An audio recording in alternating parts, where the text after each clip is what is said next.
তুমি এসেছো এই আশ্রমে কেন? কি বা তোমার পরিচয়? অগণিসি ঠাকুর, আমি এক ছেলের স্ত্রী। স্বামীর অত্যাচার সহ্য করতে না পেরে তার ওখান থেকে আমি পালিয়ে এসেছি। আমাকে বাঁচান ঋষিবর, আমাকে বাঁচান। ভয় নেই মা, তুমি ঠিক জায়গায় এসেছো, কিন্তু তোমার স্বামী তোমার উপর অত্যাচার করে কেন?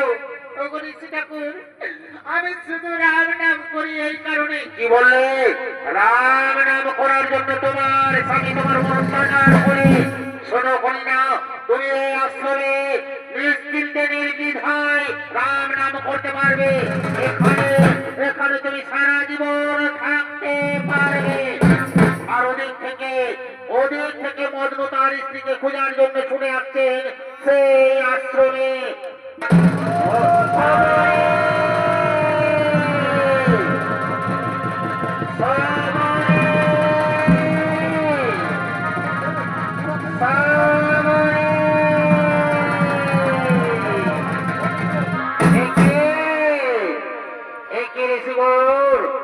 আপনারা কি দেখেছেন আমার স্ত্রী সবরী এই আশ্রমে এসেছে? না না না না না, এখানে কেউ আসেনি, তুমি এখান থেকে ফিরে যাও। কিন্তু আমি যে সচক্ষে দেখলাম সে ছুটতে ছুটতে আশ্রমের ভিতরে প্রবেশ করেছে। তাহলে তাহলে কি তুমি সে মজনু? হ্যাঁ হ্যাঁ, আমি মজনু, ও আমার বিবাহিতা স্ত্রী। তাকে আমার হাতে তুলে দাও, আমি তাকে নিয়ে যাব আমার বস্তিতে। তোমাকে তাকে তুলে দেব না তোমার হাতে। তুমি তোমার স্ত্রীর মান মর্যাদা রক্ষা করতে পারো না, অন্যায় অত্যাচার করো। কি বললে? তোমরা আমায় বাধা দেবে? জানো হেরেছে দল, এই মজনু সরদারের দেহে কত শক্তি রয়েছে, কারো ক্ষমতা নেই তাকে বাধা দেওয়ার। আমি নিয়ে যাব আমার স্ত্রী সবাইকে। তোমরা কি করে আমায় বাধা দাও? হ্যাঁ, আমরা প্রাণ থাকতে কিছুতেই তাকে এখান থেকে নিয়ে যেতে দেব না। তাহলে দেখে কেমন করে তোমরা রক্ষা করো।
সরদারকে বাধা দেবে? ওরে বলো, দেখ সবরে আশ্রমে কোথায় সন্ন্যাসিনীর বেশ ধারণ করে লুকিয়ে রয়েছে। তাকে চুলের মুঠি ধরে টানতে টানতে নিয়ে চল আমাদের বস্তিতে। হ্যাঁ সরদার ঠিকই বলছে, ওই যে ওখানে লুকিয়ে রয়েছে। এই শয়তানে, চলে আয়, চলে আয়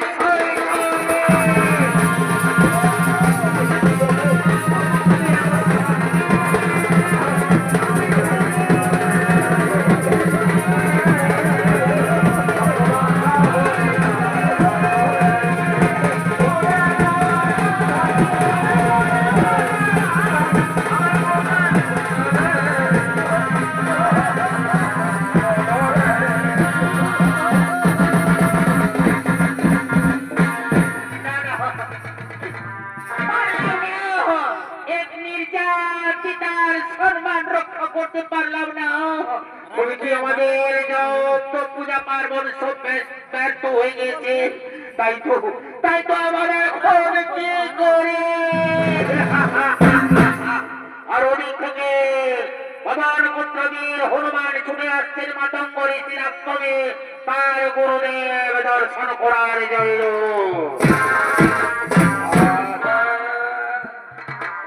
আর এক বাঁকা দুই বাঁকা আর তিন বাঁকা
হনুমানের ভূমিকায় আপনাদের মহান রঙ্গমঞ্চে যিনি অভিনয় করে দেখাচ্ছেন, ইনি হলেন এই নৃত্যের নৃত্য পরিচালক সন্দীপ সিং মুরা।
কিন্তু গুরুদেব এই আশ্রমের প্রবেশ পথে দেখলাম সমস্ত আশ্রম তছনছ হয়ে গেছে। আপনাদের দুর্দশা কে করেছে গুরুদেব? শুনো গোপন পুত্র, মজনু নামক এক ভিল যুবক এসেছিল এই আশ্রমে, সেই আশ্রম তছনছ করে দিয়ে গেছে। কিন্তু কেন কেন এসেছিল মজনু এই আশ্রমের মধ্যে? শুনো গোপন পুত্র, ওই মজনুর স্ত্রী সমরী আশ্রমে ছিল। সে শুধু রাম নাম করে তার সেই অপরাধের জন্য, কিন্তু কিন্তু মজনু তাকে এখান থেকে জোর করে তুলে নিয়ে গেছে। কে বললে গুরুদেব সমরী রাম নাম করে তার অপরাধে মজনু তাকে তুলে নিয়ে গেছে? না না গুরুদেব, তা হতে পারে না। আমি আপনাকে কথা দিচ্ছি, আমি চললাম সেই সমরীকে যাও বৎস যাও, তাড়াতাড়ি দাঁড়িয়ে নিয়ে এসো এই আশ্রমে। আমি চললাম গুরুদেব।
থেকে পালিয়ে না যায়। হ্যাঁ সর্দার, আপনি ঠিকই বলেছেন, আমাদের ঘর ঘর থেকে পালিয়ে যাবে তা তো হতে পারে না। আপনি উপযুক্ত বিচার করে তার শাস্তি দেবেন। হ্যাঁ যাও, তাড়াতাড়ি তাকে লয়ে হয়ে দরবারে।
কি বললি শয়তানে?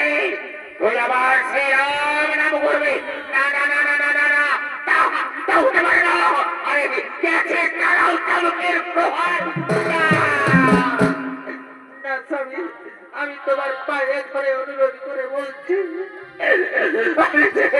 আমি যে জ্বালা সহ্য করতে পারছি না গো। আরে বন্দি না। হাতে ধরি পায়ে পহাড় স্বামী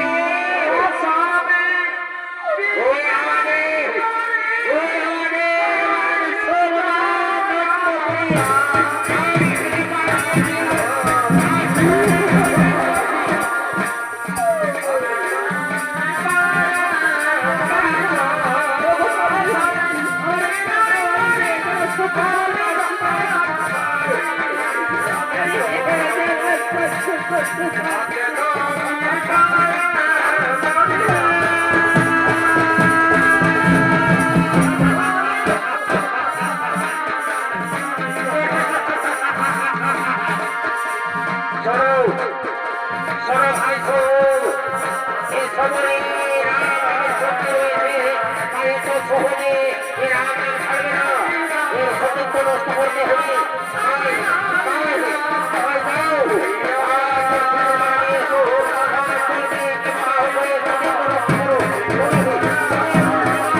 এর সতীত্ব নষ্ট করতে হবে।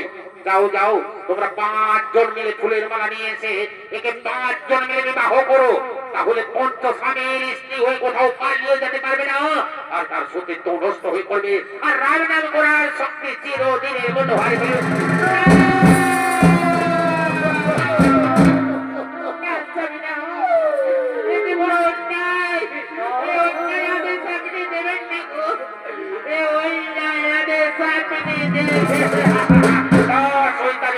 তোর উপযুক্ত শাস্তি হলো এটাই, তুই হবি পঞ্চস্বামীর স্ত্রী। যা যা, আর দেরি করিস না, তাড়াতাড়ি তোর ফুলের মালা নিয়ে আয়।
সমরির উপর অত্যাচার করতে তুলে দিতে বাঁধছিল। যেহেতু আমাদের বাড়ি বাড়ি যে পরিণাম করে এসেছো, এখান থেকে মানে মানে সরে পড়ো। কি বললে? তাহলে তুই সে মদন সেই সমরি তোর বিবাহিতা স্ত্রী না, যে যে পুরুষ তার বিবাহিতা স্ত্রীর উপর অন্যায় অত্যাচার করে সে তো পুরুষ, সে পাপ হলো। এই বানর, আমাকে নীতি শিক্ষা দিতে আসিস না বলে দিচ্ছে, এখান থেকে সরে যা, না হয়ে আমার সাথে যুদ্ধ কর। কে বললে বানর? তোর সাথে যুদ্ধ করব, তবে শর্ত রয়েছে। যুদ্ধে যদি আমি জয়লাভ করি, তাহলে সমরীকে নিয়ে যাব গুরুদেব মাতঙ্গরী রাজকবি। আর যদি আমি পরাজিত হই, তাহলে আজ এখান থেকে আমি ফিরে যাব। আমিও তোমার কথায় রাজি, আমিও কথা দিচ্ছি। আমি যদি যুদ্ধে পরাজিত হই, সমরীকে চিরদিনের মতো মুক্তি দিয়ে দেব। আর যুদ্ধে যদি আমি জয়লাভ করি, তাহলে তোমাকেও আমি ছেড়ে দেব না। ঠিক আছে, তাহলে ধরাস্ত্র করো না। দেখি কেমন হয়েছে।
কিন্তু না, আমি ছাড়িব না। আমি এখানে এমন এক ডাক দিব না, ওই বাদরটা একেবারে ছটপট ছটপট করে একেবারে কুশল পৌঁছে যাবে। আমি শালা কি সেব কর। এইবার দেখছি কেমন করে ও আমার সাথে লড়াই করে। আমি একটু লেজটা ছুঁয়ে দেখি কত তেজ আছে। একবার লেজটা ছুঁয়ে দেখবো। এইখানে রাখি সব কিছু। যদি একটু পর শরীরটাকে ঠিক করে নি, একটু ব্যায়াম করে নি, শরীরটাকে একটু শক্ত বানায়।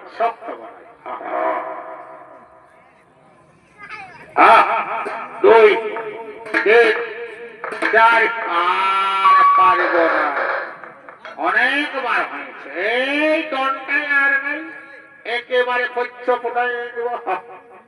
তাহলে একটু পর টেস্ট করে দেখি কেমন করে তেজ আছে।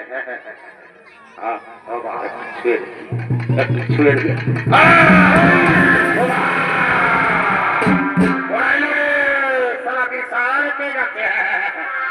আমি ছাড়বো না।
আমাকে ক্ষমা করে দিন, এরকমের ভুল আর কোনোদিন হবে না প্রভু, কোনোদিন হবে না। আর সবরী নেই, তুই যে বড় ভাগ্যবান সবরী, আমি অজ্ঞ মূর্খ, তাই তো আমি চিনতে পারি না আমি তোকে। আই সবরী আই, আমি তোকে এই তোর কাছে তুলে দিলাম। তুই এরপর নিজের ইচ্ছা মতো সন্ন্যাসী গ্রহণ করে রাম নাম করবে। শ্রীরামচন্দ্র দয়ার সাগর, তাই তোরা সবাই মিলে তার গুণগান কর। দেখবি তোদের ভিড়দের একদিন সকলের মঙ্গল হবে। এখন আমি এখান থেকে চলে যাই পঞ্চবটি বনে মজনু, তোরা সকলে মিলে রাম গুণগান কর।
আশ্রমে মিথ্যা হয়ে পড়ল। তাই প্রতিদিন বলতে থাকে কবিতার প্রভুকে রামচন্দ্র আসেন সেই যন্ত্রণা বলে দেখা করার জন্য আর যদি প্রতিদিন খুলে আমাকে দেখে তার প্রভু রামচন্দ্র বলে আসেন বলে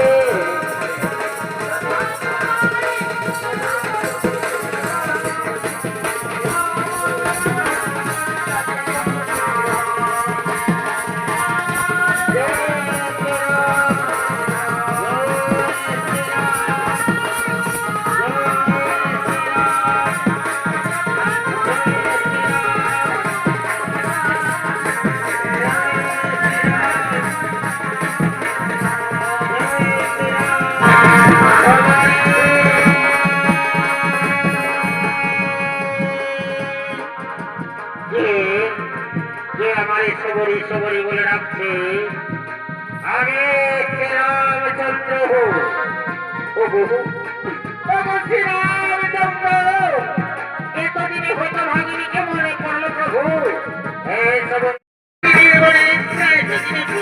প্রভু আসেন না আজকাল এই দুজনের গলায় দুটো মারা পড়িয়ে দিয়ে আমার এই মানব জনকে আমি স্মরিত করে তুলি প্রভু আমার এই মানব জনকে স্মরিত করে তুলি মহানব জনকে স্মরিত করে তুলি আসুন না প্রভু আমি আপনাদের এই দুজনে এই গলায় দুটো মারা দিয়ে আমি নিজেকে মনে করি প্রভু